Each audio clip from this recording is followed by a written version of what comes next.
Po špekulaciji z zemljiščem Barje in županu Zoranu Jankoviću, komentar dneva, mestni svetnik Miha Jazbinšek.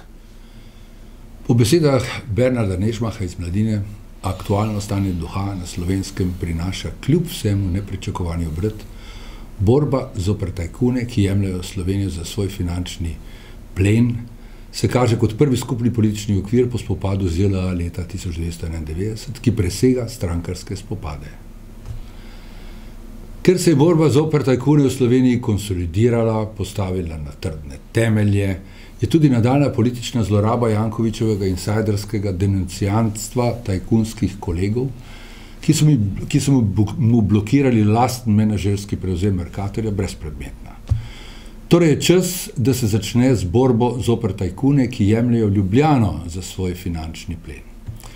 Zadnje javne izjave župana MOL Zorana Jankovića kažejo na še eno neobdelano polje ljubljanske polit-tajkunizacije. Svetnike SDS je župan pozval, naj navedejo imena tako imenovanih botrov, ki naj bi jim bil pisan na kožo novi prostorski načrt. Hkrati je zatrdil, da ne sam, ne njegova družina nima v lasti niti metra zemljišč v Ljubljani, ki naj bi se, glede na novi prostorski načrt, iz nezazidljivih spremenila v zazidljiva. Nazadnje pa, da imajo 55.000 metrov kvadratnih zazidljivih. V pogledu v zemljiško knjigo za zemljišče Barje pokaže, da je resnica drugačna. 5. septembra 2007 se je vknjižila lastninska pravica Hypo Leasing d.o.o. na vseh 54.302 metrih kvadratnih zemljišč na osnovi prodajne pogodbe z Elektro Naložbe d.o.o. Le-ta je prodaja zamolčala v svojem letnem poročilu za leto 2007. Izognila se je tudi postopku za zakonito predkupno pravico MOL na tem zemljišču. Razen tega župan pomaga tudi s spremembo zazidljivosti zdravstvene, šolske in inštitutske v splošno stanovanjsko za dvig kupoprodajne vrednosti zemljišča. Z ozirom na vse kršitve sem podal prijavo suma utaje davkov in korupcije ob kupoprodaji 54.302 metra kvadratnih zemljišč Barje na obe državni tožilstvi, Vrhovno in v Ljubljani, Davčno upravo RS in Ljubljanski urad in MNZ upravo kriminalistične policije ter Ljubljanski sektor.